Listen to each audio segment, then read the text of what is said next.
Hello, this is a brief walkthrough of how to set up a Google site for a personal portfolio webpage.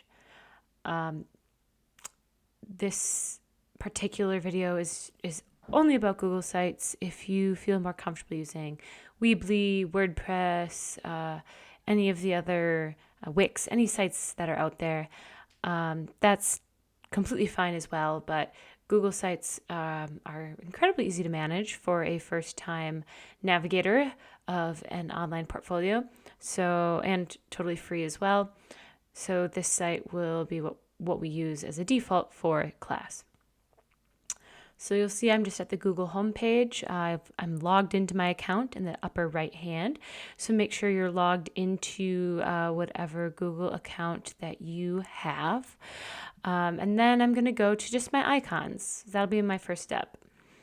I'm noticing right now that I don't actually have the Google site icon pinned. None of these say sites on them. So there are two ways I can navigate this. I can either go more from Google, or I can just Google Sites, and the Google Sites will pop up. But let's just go to more from Google and see what we have. So we have a number of different products that they're spotlighting, different for businesses, learning, but let's go down to all products, for all. And you'll see a whole list of things that I didn't even know existed or that I needed to have. But what we are looking for is this purplish bluish icon that says sites. And this is where we will begin building our website. So if we click on that, it will lead us to a default page that is just for new sites. And you'll see I've already created a few student portfolios for other classes. I have some from my own degree that I received. But the best template to use, if you have it, is either portfolio or just student portfolio. You might have to look through the template gallery a little bit, click those icons to expand it. It'll be in here somewhere, but the best one I recommend using is under education, and it is the student portfolio. So we can click on that.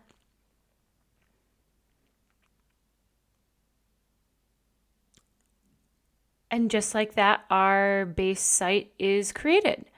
So what you're expected to do for this week, and then also by the end of the semester, is to fill out, personalize your portfolio. We will have a lecture at some point on design principles to kind of talk about design principles across other mixed medias. So instead of just writing a paper, maybe let's talk about design for a website or for email, those sorts of things.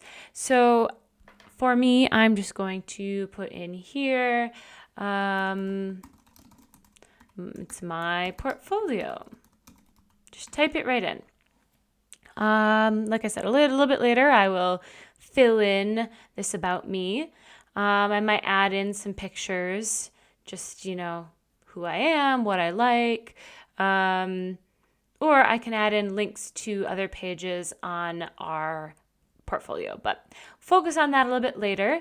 I'm making sure to update my name wherever it says. You'll notice they have a number of different default pages that you can fill out. Okay, that's great. So besides seeing them here on this sidebar, and this is where people on your website will actually be able to access this information, I can go over to pages on my editing menu here. So I have insert, pages, and themes. So I go to pages, you'll see I can manage and filter. If I go over here to the three dots, I can duplicate these pages. I can add a subpage. I can hide from navigation. Same thing with activities here. You'll notice activities I can actually just delete. So that's what I'm going to do. I'm just going to delete the pages that they have for me, because I want to add my own pages. So if I've cleaned these out, you don't have to, you can edit the default pages there, but I want to add a page for our journals. So you'll see I go to the plus sign at the bottom to add a new page. And I'm just going to call this one Journals. Great. You can add your email. I would do that. So let's see. Beth is my email. Whoops. There we go. And okay, so now I have this default page. I can switch out this image when I have the time. But how can I do my journals? So you can choose from a number of different basic layouts for this page. You can do one photo and then add to the side, text to the side. You can add collapsible text. There's a whole number of things you can add. But for journals, it's pretty basic. I don't need images. So I am actually, instead of using this, I'm just going to insert a text box. So you will see that I can insert up here on the top right, any sort of thing. Embed from the drive, images, text box. So if you're keeping your journal on the drive, that's fine. You can just insert a journal link from the drive on here. So you'll see I have a number of different documents. I'll go into my teaching folio. And let's see, what from Comp 1? We have some activities here that I can upload a Word document. I can upload a PDF, JPEG. So you can choose to upload your documents in a single document if you choose. Otherwise, what might just be easier on a week-to-week basis is every time we journal, you just insert a text box. And I will enter in a journal for week 1. So I'll make sure I put the week that it is on there.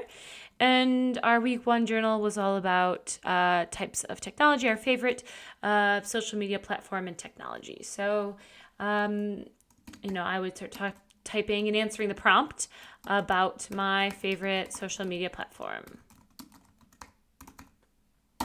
Now, when week 2 comes around, after I'm done with my week 1 journal, week 2, I do the same thing. I just enter a new text box and I start writing about week 2. And week 2, we have yet another journal, and I would type my journal here or insert it here. And then I would do that so on and so forth for every week that we have a journal. Now, there are options to make them fancier, right? So you can see I can add collapsible text. So if I wanted to put my journal 1 and then journal 1 text here,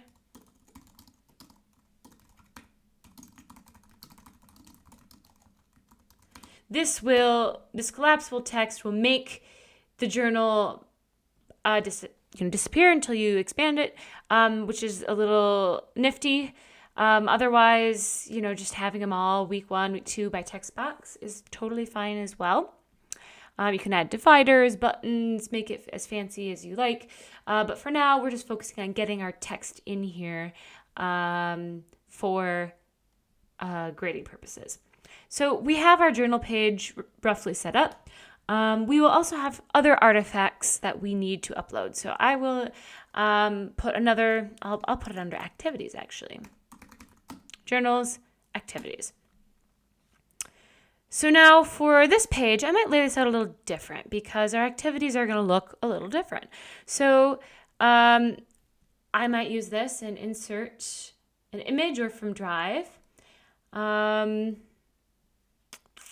Let's go back to our comp folder. And we should have, KWL here. This is a blankish one, but you can see the KWL is just inserted here. So I would say KWL, and I might add a brief description.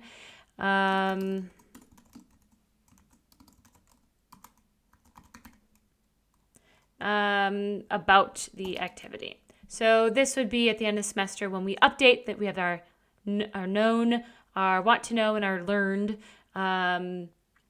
We haven't filled out that learned column yet. Then this is a way you could do that, because then once the website is published, you can click on that to expand the image, and you are good to go. You will have a few other pages probably to insert on this as we start working on our research project. And then a few in-class activities as we go, just to have a lot of our artifacts all in one place. So keep that in mind as we organize everything. And you don't need to add additional information. If you want to go and get crazy and add a bunch of photos about like your travels or who you are, what you're trying to achieve, that is totally great, because then you can use this as an artifact for future classes. But that is not necessary at all and will not be necessarily a graded portion of this class. Like I said, there is a portion where your portfolio is graded. We will talk about some basic design principles. And so keep that in mind, but you don't have to be, spending hours and hours and hours upon this portfolio unless you're planning on using it for an artifact for other classes. All right, so I've kind of got this in basic shape. Now what do I do? Well, there are two ways that you can share this with me for a grade. So if you like having this portfolio set up, but you don't want to make it public and have people on the internet be able to see it, well, that's completely fine. You can share it either with this share button here or by hitting publish. So if you want to share it and not publish it to anybody on the internet with the link, you can share the draft. And so you'll see, share with people and groups. If you go down below that, you'll see a links option. It says the links vary. And that's because there's two different types of links. So the first one is the draft. So this lets you share the link. It'll give me a link. Anybody with a link can view my draft. And then here you can modify who can see the public site. Right now, because it's not published, I don't have many options. But right now, the link is set to, if I just share my link on this previous page right here, or if I add somebody by email, so for example, my Kirkwood email, then this person can see this portfolio page without it being published.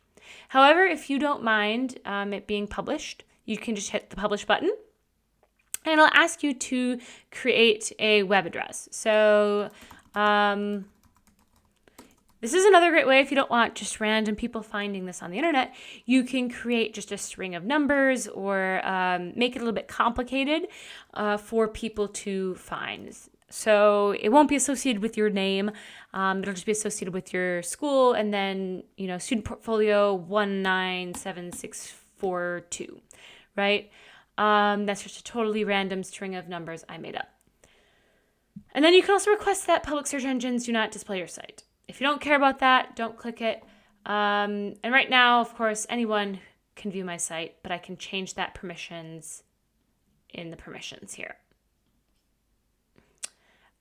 So this is important. Why we're walking through this is because you need to do either one of those two things. You either need to share the draft or be continually publishing your page, because right now we are in draft mode, and until I hit this publish button, my page isn't public. So if I share this web address with another student or with my instructor, this will lead, if I'll just pop open a new web page, this will most likely lead to a 401 error page because you have not published your site.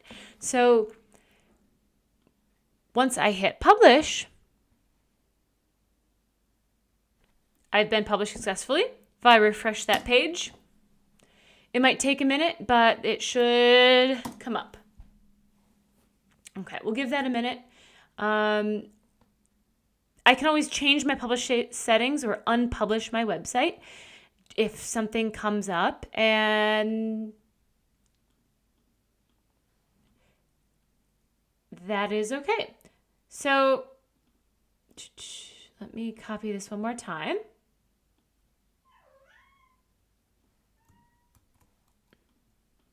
And let's see if we can get this working. There we go. So it did take just about a minute or so to get this published and ready to go. But then you'll be able to see that my journals in both form are already up here. my activity is loaded, and you can make it into a bigger screen so you can see the whole thing. And that is what the basics of our portfolio, our web portfolio should look like. So once again, keep in mind that publish button is very, very important. If you want to unpublish it after the class is done, or like I said, make it unsearchable to common web engines because you don't want that information out there, that's totally fine. You can also just share the draft copy with me as well.